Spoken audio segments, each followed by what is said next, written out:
Baik, Assalamualaikum warahmatullahi wabarakatuh. Halo semua teman-teman yang saya cintai, yang saya banggakan juga tentunya. Pada kesempatan kali ini saya akan membahas mengenai pengembangan media pembelajaran konvensional sederhana. Jadi pada kesempatan kali ini saya akan menjelaskan sedikit pengetahuan saya mengenai media konvensional sederhana. Nah, apa aja sih itu media konvensional sederhana? Langsung aja yuk. Nah, jadi ada deskripsi singkat sedikit nih tentang media konvensional sederhana. Jadi media ini tuh merupakan alat yang digunakan dalam proses pembelajaran yang bersifat tradisional, maksudnya tradisional, agar mampu diakses oleh seluruh peserta didik. Nah, tujuan inti dari media pembelajaran konvensional sederhana ini adalah agar peserta didik dapat mengakses pembelajaran dengan mudah. Kemudian yang berikutnya ada 5 karakteristik kunci mengenai media pembelajaran konvensional. Yang pertama ada aksesibilitas, yaitu media pembelajaran harus bersifat mudah diakses nih oleh para peserta didik agar memudahkan dalam proses pembelajaran. Kemudian tangibilitas tentu harus bersifat nyata dan fisik. Peserta didik juga harus bisa berinteraksi dengan materi secara langsung. Kemudian juga kesederhanaan, penyampaian informasi dalam media konvensional tersebut harus bersifat sederhana, harus bersifat singkat, padat, dan jelas, agar memudahkan pemahaman pembelajaran kepada peserta didik. Kemudian fleksibilitas.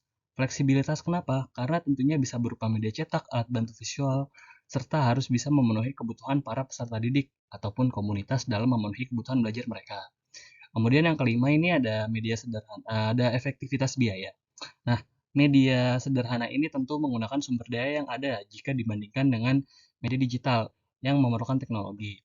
Karena media sederhana ini itu kita memaksimalkan uh, sumber daya alam kita dengan sangat maksimal ya. Jadi di sini tuh hanya memerlukan kertas saja, namun juga terkadang media cetak ini juga melibatkan teknologi dalam proses pembuatannya. Jadi masih dalam lingkup media digital. Oke, lanjut. Baik, jadi di sini ada beberapa contoh media konvensional sederhana. Yang pertama ada buku cetak. Pasti teman-teman semua di sini pernah dong ngelihat buku cetak. Karena waktu SD, SMP, ataupun SMA kita disuguhkan dengan buku paket, belajar dari buku paket.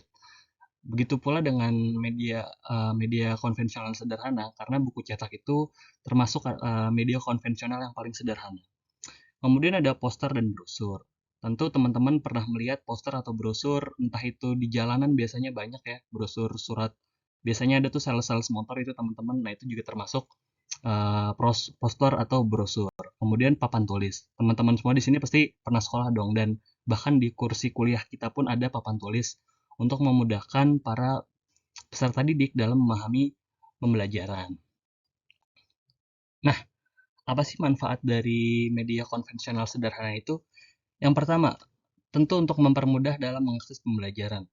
Karena dengan adanya media sederhana ini kita tidak memerlukan teknologi karena sangat mahal biayanya jika memerlukan teknologi dan tidak semua masyarakat mampu untuk membeli sebuah teknologi. Kemudian yang kedua, ada meningkatkan pemahaman peserta didik. Dalam membuat media konvensional sederhana tentu harus bisa meningkatkan pemahaman peserta didik. Oleh sebab itu, kenapa tadi di slide sebelumnya itu harus ada kesederhanaan dalam bersifat singkat, padat, dan jelas agar memudahkan pemahaman peserta didik dalam memahami materi tersebut. Dan kemudian yang ketiga, meningkatkan pengalaman belajar peserta didik tentunya. Karena dengan adanya papan tulis, dengan adanya brosur, dengan adanya buku cetak, teman-teman semua peserta didik juga pasti bisa menemukan suatu hal yang baru dalam hidup mereka. Mereka dulu waktu TK mungkin atau SD tidak mengerti apa itu buku, tidak mengenal apa itu buku. Dengan adanya media cetak tersebut memudahkan anak-anak mengerti apa yang sedang mereka pelajari dan mengerti media apa yang sedang dia gunakan.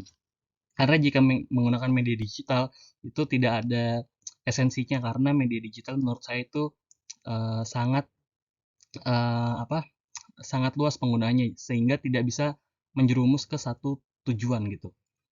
Sehingga kalau buku paket biasanya kan ada experience memegangnya nih. Jadi mereka tahu, oh ini yang namanya buku paket atau buku cetak seperti itu.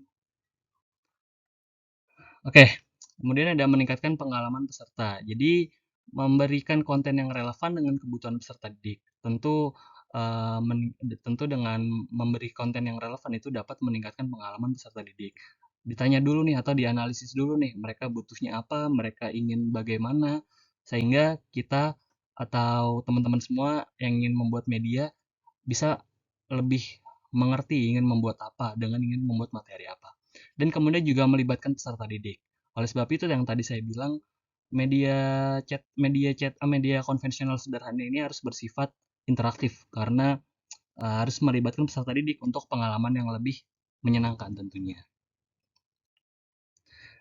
Oke, kesimpulan dari pengembangan media pembelajaran konvensional sederhana.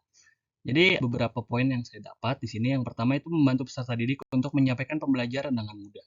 Tentu yang tadi saya bilang juga menyampaikan pembelajaran dengan efektif, dengan mudah, dengan sederhana. Kemudian terjangkau dan beragam. Tentu jika kita menggunakan buku paket itu akan mudah terjangkau. Itu kita akan mengerti apa yang kita pelajari. Kemudian juga mudah diakses. Tanpa adanya internet pun kita bisa mengakses media sederhana tersebut. Kemudian juga pembelajaran berjalan dengan efektif karena dengan adanya buku paket, dengan adanya media konvensional sederhana kita bisa menjelaskan secara langsung apa maksud dari yang sedang dipelajari tersebut. Oke, mungkin segitu aja presentasi dari saya atau paparan mengenai pengembangan media pembelajaran konvensional sederhana. Itu saja mungkin sekiranya ilmu yang saya tahu, mungkin teman-teman banyak yang lebih mengerti dari saya. Sekiranya kurang lebihnya mohon maaf. Wassalamualaikum warahmatullahi wabarakatuh. Terima kasih.